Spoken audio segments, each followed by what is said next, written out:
नई टेक्नोलॉजी के इस युग में साइबर अपराधियों के हौसले काफ़ी बुलंद हो गए हैं। नई मुंबई में 2023 की तुलना में 2024 में धोखाधड़ी के मामले में 4 गुना बढ़ोतरी दर्ज की गई है।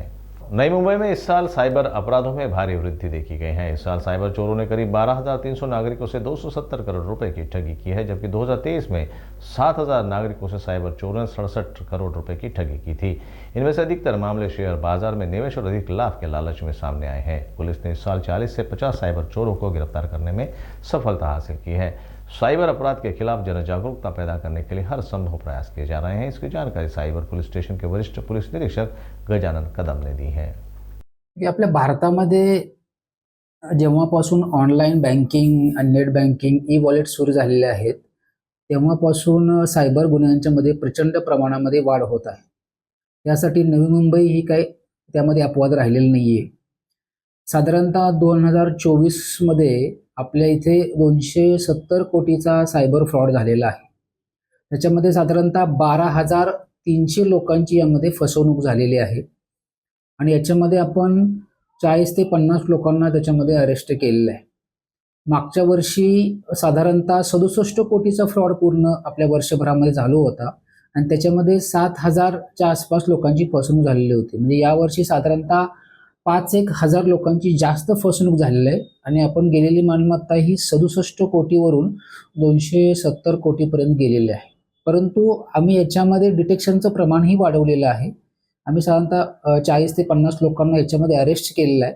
बऱ्याच लोकांना 41च्या नोटीस देऊन त्यांच्याविषयी पण इन्क्वायरी चालू आहे आणि पोलिसिंगच्या सोबतच आम्ही याच्यामध्ये जनजागृतीसाठी खूप मोठ्या प्रमाणावरती प्रयत्न सुरू केलेले आहेत। कारण सायबर क्राईम डिटेक्ट करणं, त्यांना त्यानंतर आरोपींना जेलच्या गजात टाकणं याच्यामध्ये खूप लेंदी प्रोसेस आहे, वेळ लागतो, लोकांना खूप मोठ्या प्रमाणात नुकसान होतं। त्यामुळे माननीय सीपी सर यांच्या मार्गदर्शनाखाली आम्ही 14 ऑगस्ट 2024 रोजी नवी मुंबई पोलिसांचं व्हॉट्सअप चॅनल काढलेलं आहे आणि त्याच्या माध्यमातून आम्ही जवळजवळ 68,000 लोकांपर्यंत आता सध्या पोहोचलेलो आहे। आणि त्याचबरोबर आम्ही नवी मुंबई पोलिसांचं cyber safe Navi Mumbai official या नावाचं यूट्यूब चॅनल पण आम्ही साधारणतः 1 महिन्यापूर्वी सुरू केलेलं आहे आणि त्या माध्यमातून सुद्धा आम्ही सायबर क्राईमचा अवेअरनेस सुरू केलेला आहे। हे केल्यानंतर देखील अजून आम्हाला लोकांच्यापर्यंत पोहोचून त्यांना सांगावंसं ची गरज वाटली।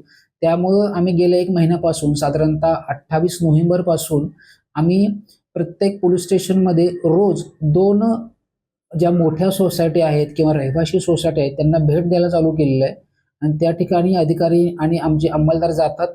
त्या ठिकाणी लोकांना सायबर क्राईमची मोडस ऑपरेंडी काय काय असते, मग त्याच्यामध्ये शेअर मार्केटचा फ्रॉड असेल, डिजिटल अरेस्टचा फ्रॉड असेल, पार्सल फ्रॉड असेल, लोन ॲपचा फ्रॉड असेल किंवा मग इतर electricity fraud, OTP fraud, .apk fraud, या सर्व फ्रॉडच्या बाबतीतली माहिती दिली जाते।